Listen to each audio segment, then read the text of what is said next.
কাল থেকে জঙ্গল থেকে গ্রামের দিকে নবী উজাই চলে গেলেন। গ্রামের দিকে নবী উজাই যখন চলে গেলেন, নবী উজাই আলাইহিস সালাম নিজের বাড়ি ঘর কিছুই চিনতে পারলেন না। এমন সময় নবী উজাই মানুষের জিজ্ঞাসা করতে লাগলেন, বলো আল্লাহর নবী উজাই আলাইহিস সালামের বাড়িটা কোন দিকে? মানুষেরা কেঁপে উঠলো, কে নবী উজাই? নবী উজাই কে? আরে আমাদের নবী, আল্লাহর প্রিয় নবী উজাই আলাইহিস সালাম আজ থেকে 100 বছর পূর্বে গাধার পিঠে উঠে সফরের জন্য রওনা হয়ে গিয়েছিল। আল্লাহ বেমালুম ভালো জানে তিনি আজ বেঁচে আছে না কোথায় আছে, আর ফিরে আসেনি। কেউ বলে 100 বছর অথবা বহুদিন আগে চলে গিয়েছিল, কে বা কতদিনের জন্য হিসাব রেখে দিয়েছিল। আল্লাহর নবী উজাই নিজের পরিচয় গোপন রেখে বললেন, বলো না নবী উজাই যে দেশে এসেছিল, যে গ্রামে এসেছিল, যে শহরে এসেছিল, সেটা কোন দিকে? মানুষের আল্লাহর নবী উজাইয়ের গ্রাম আর শহরের পরিচয় দিলেন। নবী উজাই আলাইহিস সালাম সেই শহর আর গ্রামের ঠিকানায় নিজের গ্রামে গিয়ে পৌঁছালেন। পৌঁছে গিয়ে গ্রামের মানুষদেরকে ডেকে বলেন, ওগো আল্লাহর বান্দারা শোনো, আমাকে কি তোমরা দেখে কেউই চিনতে পারো না? চিনতে পারবে কি? কারোর বয়স হলো 90 বছর, কারোর বয়স হলো 60-40। তখন নবী উজাই আলাইহিস সালামের জোড়ার মানুষ আর কেউ বেঁচে নেই। তিনি যখন পার হয়েছিলেন, তাফসীরের কিতাবে রয়েছে নবী উজাইয়ের বয়স ছিল 40 বছর। আজ 140 বছর নবী উজাইয়ের বয়স। নবী উজাইয়ের বয়সের কেউ তো এখন বেঁচে নেই। তবে কিছু কিছু মানুষ নবী উজাইয়ের দেখেছিল, তারা আজ বয়োবৃদ্ধ হয়ে গেল। নবী উজাইকে কেউ দেখে চিনতে পারে না। একদল যুবক বলা শুরু করলো, তুমি মিথ্যা কথা বলে সমাজে নিজের প্রভাব বিস্তার করতে চাইছো। আমাদের নবী, আল্লাহ নবী উজাই আজ থেকে 100 বছর পূর্বে তো চলে গিয়েছিলেন তার জায়গায়। সে তো সফরে বেরিয়ে গিয়েছিলেন, আল্লাহর ডাকে সে মনে হয় চলে গিয়েছে, অথবা তিনি ইন্তেকাল করেছেন। কোথায় রয়েছে আল্লাহই ভালো জানেন। কেউ নবী উজাইকে বিশ্বাস করে না। বিশ্বাস তো না করেরই কথা নাকি প্রিয় ভাই? এরপরে নবী উজাই আলাইহিস সালাম বললেন, তোমাদের মধ্যে কি কোনো বয়োবৃদ্ধ কেউ নেই? তোমাদের মধ্যে কি বয়সের কেউ নাই? একদল যুবক বললেন, চলুন, আমাদের গ্রামে একজন বয়স্ক মহিলা রয়েছে, যার বয়স হলো 107 বছর। মনে হয় তিনি আপনাকে দেখে চিনতে পারবেন। আল্লাহ নবী উজাই তার সামনে চলে গেলেন। বৃদ্ধা রমণী তখন চোখে দৃষ্টি শক্তি হারিয়ে ফেলেছে, দেখতেই পাই না। বৃদ্ধা মহিলা বললেন, তুমি যদি সত্যি আল্লাহর নবী উজাই হও, তাহলে আল্লাহর নবী উজাই ছিলেন মুস্তাদাউদ দাওয়া। তিনি যে দোয়া করতেন আল্লাহ রাব্বুল আলামিন সাথে সাথে কবুল করে নিতেন।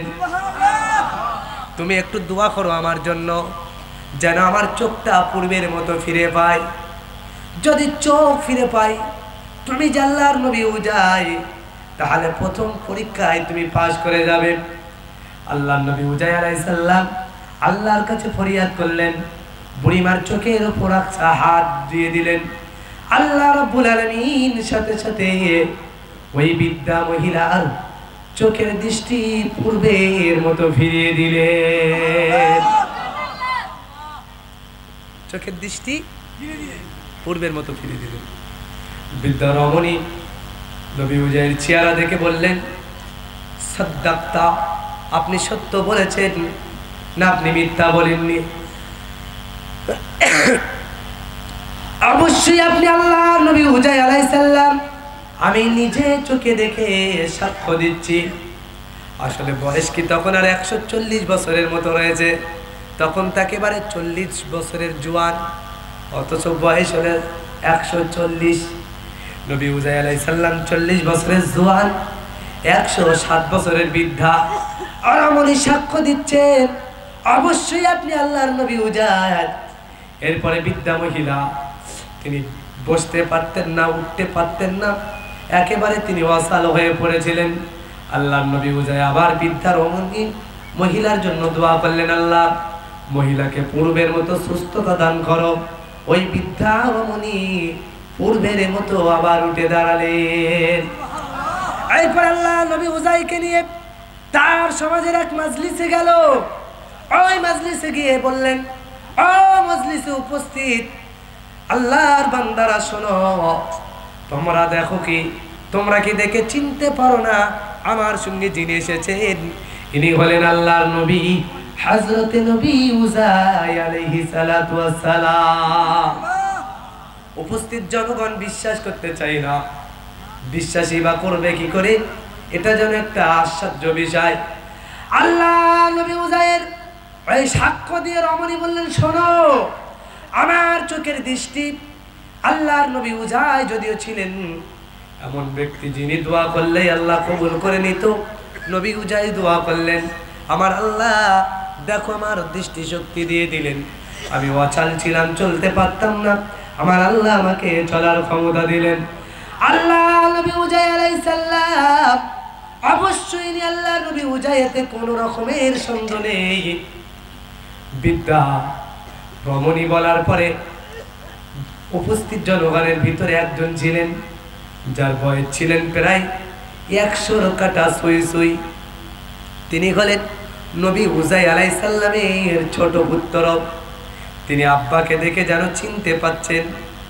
এখন উনি দাঁড়িয়ে বললেন, আমি আপনাকে একটু পরীক্ষা করতে চাই। আমার আব্বা জানের 2 কাঁধের মাঝে কালো বর্ণের একটি মাংস ছিল, অতিরিক্ত মাংস ছিল, যেটা অত্যন্ত হীরের মতো চকচক করত। আল্লাহ নবীদের একটা চিহ্ন আমার আল্লাহ রাব্বুল আলামিন দেন, যেমন আমাদের নবীর মোহরে নবুয়ত ছিল। আল্লাহ রাব্বুল আলামিনের নবী উজাইয়ের ছেলে উঠে এলেন, তার পিঠের থেকে কাপড়টা সরিয়ে দেখলেন অবশ্যই আমার আব্বা আল্লাহর নবী উজাই আলাইহিস সালাম। জনগণ তখনও বিশ্বাস করছে না। একদল জনগণ বলে আরেকটি পরীক্ষা বাকি রয়েছে। আল্লাহর নবী উজাই ছিলেন তাওরাতের হাফেজ। এখন তো তাওরাতের হাফেজ আর কেউ নেই। তাওরাত তো ভুলতে ভুলতে 100 বছর হয়ে গেল, মানুষ তো একেবারে ভুলেই ফেলল। কারণ আমার আল্লাহ যেমন কোরআনকে হেফাজতের দায়িত্ব নিয়েছেন, তাওরাতের কিতাবকে আমার আল্লাহ হেফাজতের দায়িত্ব নেননি। আল্লাহ নবী উজাই আলাইহিস সালাম যদি সত্য হয়, আমরা যতটুকু জানি নবী উজাই তাওরাতের হাফেজ ছিল, তাদেরকে কিছুক্ষণ অন্তত অনারগাল তাওরাতের তেলাওয়াত আমরা শুনতে চাই। যদি নবী উজাই তাওরাতের তেলাওয়াত বিনা দ্বিধায় করতে পারে, অবশ্যই উনি আল্লাহর নবী উজাই, এতে বিন্দু মাত্র সন্দেহ নেই। আল্লাহ নবী উজাই দাঁড়িয়ে গেলেন। নবী উজাই দাঁড়িয়ে নবী উজাই বলতে বলতে অনারগল তাওরাতের তেলাওয়াত নবী উজাই শুরু করে দিলেন। জোরে বলবেন না? তাওরাতের তেলাওয়াত নবী উজাই শুরু করে দিলেন। প্রিয় ভাই, কিন্তু কপাল পোড়া একদল ইহুদি, তারা নবী উজাইয়ের এই পুনরায় আল্লাহ যে সৃষ্টি করলেন এটাকে তারা সইতে পারলেন না। তারা এটা থেকে ফিতনা তৈরি করে আল্লাহ বললেন ওয়াকালাতিল ইহুদা উজাইরু ইবনুল্লাহ। জোরে বলুন না নাউযুবিল্লাহ। আল্লাহ বললেন ইহুদিরা বলেছেন যে উজাই আল্লাহর নবী, আল্লাহর পুত্র। জোরে বলুন নাউযুবিল্লাহ। কারণ তারা ফিতনা তৈরি করে দিলেন। অথচ আল্লাহর নবী উজাই আলাইহিস সালামকে আমার আল্লাহ তাম পৃথিবীর তাম মানব জাতির জন্য আল্লাহ রাব্বুল আলামিন নবী উজাই আলাইহিস সালামকে আল্লাহ মডার্ন বানিয়ে রেখেছেন। মানুষের জন্য নিদর্শন হিসাবে এই ঘটনা ঘটিয়েছেন, যাতে করে উম্মতে মুহাম্মাদিরা কোরআন থেকে এই ঘটনা শুনে তারা যেন একেবারেই বিশ্বাস করে নেয় যে আল্লাহ রাব্বুল আলামিন পুনরায় আবার সবাইকে এমন ভাবে সৃষ্টি করবে।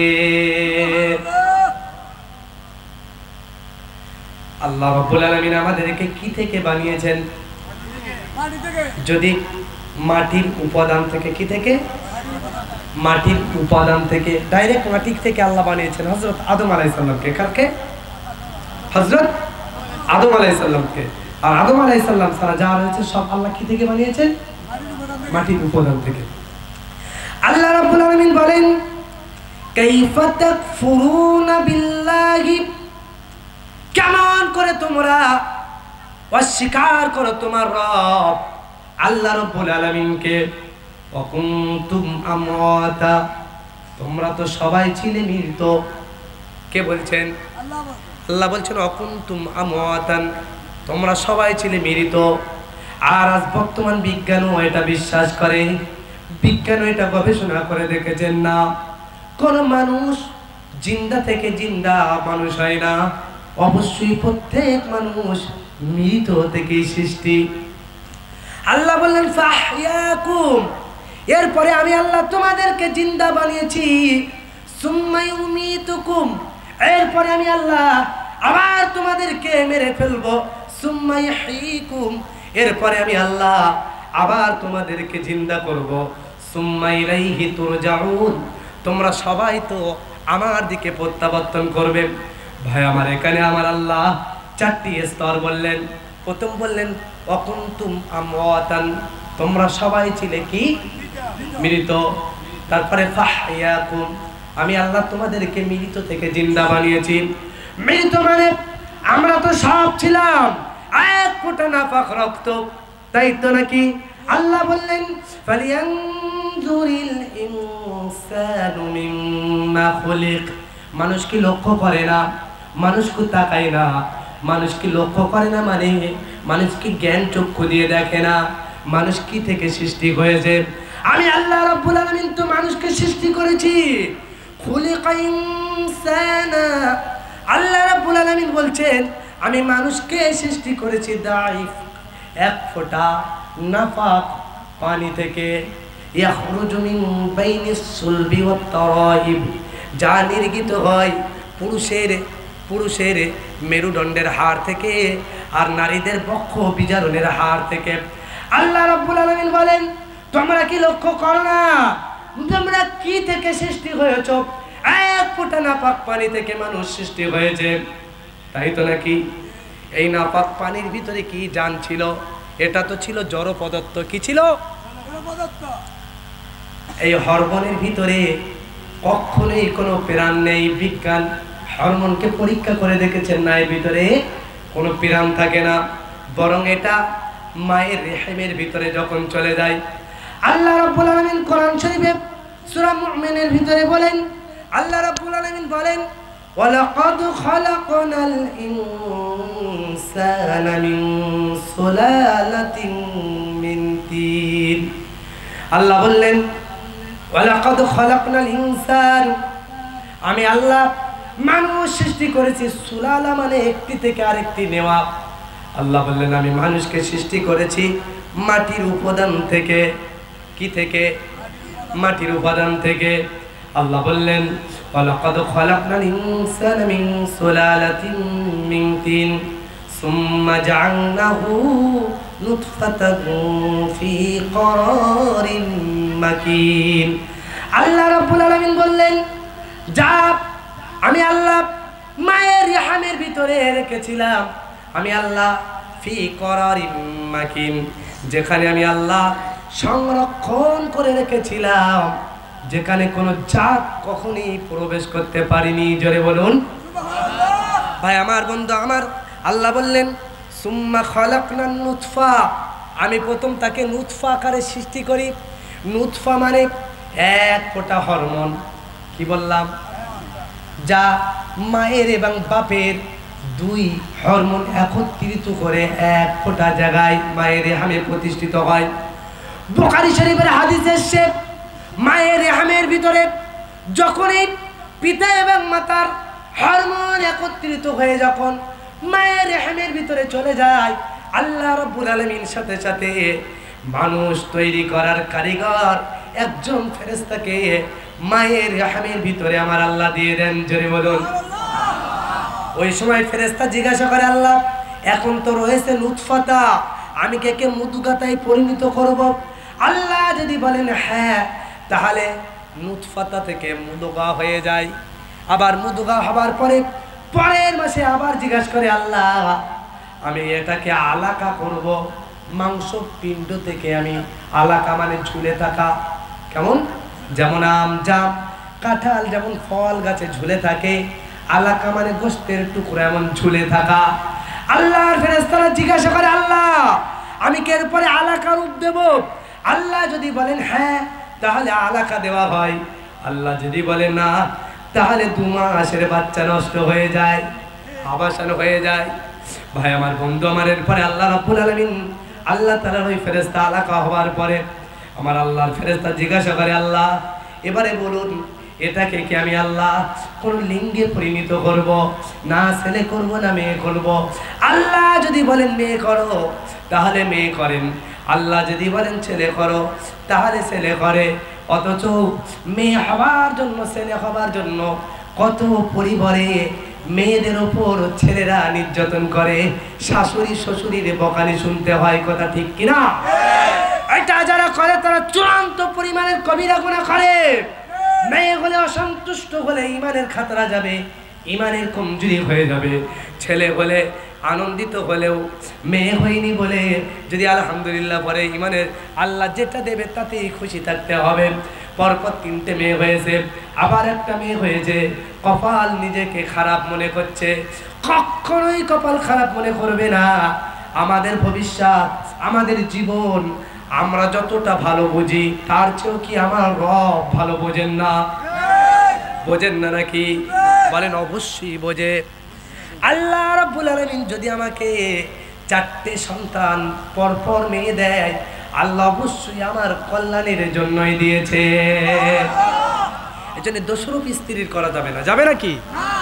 স্ত্রীর দোষরূপ করা যাবে না, স্ত্রীর দোষরূপ করা যাবে না, কারণ আল্লাহর হুকুমেই ফেরেশতা তৈরি করে। ভাই আমার, বন্ধু আমার, আল্লাহ রাব্বুল আলামিন এটাই বললেন যে আমি আল্লাহ পরস্পর সৃষ্টি করেছি। এরপরে আল্লাহ বললেন ফাকাসাউনাল লাহমা, আমি আল্লাহ এরপরে তাকে হাড় দিয়ে, মাংস দিয়ে, চামড়া দিয়ে ঢেকে একটা আমি সুন্দর মানুষ রূপে তৈরি করেছি। কোরআন শরীফে যেমন ফাকাসাউনাল লাহমা এই পর্যন্ত নাজিল হওয়ার পরে হযরত ওমর রাদিয়াল্লাহু তাআলা আনহু আর সইতে পারলেন না, তিনি পড়ে ফেললেন ফাতাবারাকাল্লাহু আহসানুল খালিকিন। হযরত ওমর এই আয়াতের অংশটা নাজিল হওয়ার আগেই পড়ে ফেললেন যে কতই না সুন্দর সেই মহান আল্লাহ যিনি এত সুন্দর করে সৃষ্টি করেন। হযরত ওমর বলাও শেষ করলেন, হযরত ওমরের কথার সপক্ষে আল্লাহ রাব্বুল আলামিন একই রকম শব্দ দিয়ে আল্লাহ কোরআনের আয়াতে কারিমা নাজিল করে দিলেন। আল্লাহ নাজিল করলেন ফাতাবারাকাল্লাহু আহসানুল খালিকিন। আল্লাহ নাজিল করলেন এই একই রকম কতই না উত্তম সেই রব্বুল আলামিন যিনি মানুষকে এত সুন্দর করে সৃষ্টি করেছেন। ভাই আমার, বন্ধু আমার, তাহলে আমি আপনাদেরকে কি বলছি, আল্লাহ মানুষকে সৃষ্টি করেছেন মৃত থেকে, তাই তো নাকি? আমরা মৃত ছিলাম তো, মৃত থেকে বিজ্ঞান এটা প্রমাণ করেছে মৃত থেকে। ভাই আমার, যারা পুনরুত্থান দিবসকে যারা বিশ্বাস করতে চায় না তাদের জন্য বিজ্ঞান এখন অত্যন্ত সহজ হয়ে গিয়েছে। কোন এক মাটিতে আপনি সুন্দর করে একটা গর্ত করবেন, সেখানে খানিকটা পানি দেবেন, পানির ভিতরে কোনো প্রাণ নেই, মাটির ভিতরে কোনো প্রাণ নেই না, সেখানে কোনো ঘাসের বীজ নেই, কোনো গাছের বীজ নেই। এবার জায়গাটাকে সুন্দর করে পলিথিন দিয়ে ঘিরে দিন, 1 সপ্তাহ বাদে গিয়ে দেখবেন ওখানে ঘাস জন্মেছে। জোরে বলতে পারলেন না? এই ঘাসের বীজ ওখানে কে দিয়েছে? তাহলে কোনো প্রাণী ছাড়া আল্লাহ প্রাণ তৈরি করতে পারেন? এটা তো চাক্ষুষ দর্শন। শুধু মাথায় পোকা লাগার কারণে নাস্তিকেরা বুঝতে পারে না। কোন একটা মেসলা বলে তো নাকি, কি বলে আপনাদের দিক, পানি রাখতে যে ধান সেদ্ধ শুরু করে, কোন বড় একটা পাত্রে গর্ত অথবা পাত্রে 1 পাত্র পানি রেখে দেন, ওপরটা কাঁচ দিয়ে ঢেকে দেন, 6 মাস রেখে দেন। কোন প্রাণীর ডিম ছাড়া ওখানে বেনাসি বিভিন্ন রকমের প্রাণী তৈরি হয়ে যায়। জোরে বলতে পারলেন না? এটা তো অতি বড় সত্য। বিজ্ঞান শুধু মানে না, মাথায় পোকা লাগার কারণে। ভাই আমার, বন্ধু আমার, এরপরে এই পৃথিবীতে একটা প্রাণী রয়েছে যার নাম হলো কক্করোচ। বিজ্ঞান সেটা প্রমাণ করেছেন। এই প্রাণীটার মৃত্যুর সময় যখন হয়ে যায়, এই প্রাণীর তথ্য দিয়েছেন এই পাখিটা আফ্রিকাতে, এই পাখির সন্ধান মিলেছে। এই পাখি আফ্রিকাতে অনেক অনেক বেশি বেশি দেখা যায়। আমাদের কলকাতা চিড়িয়াখানার ভিতরে এই পাখি একটা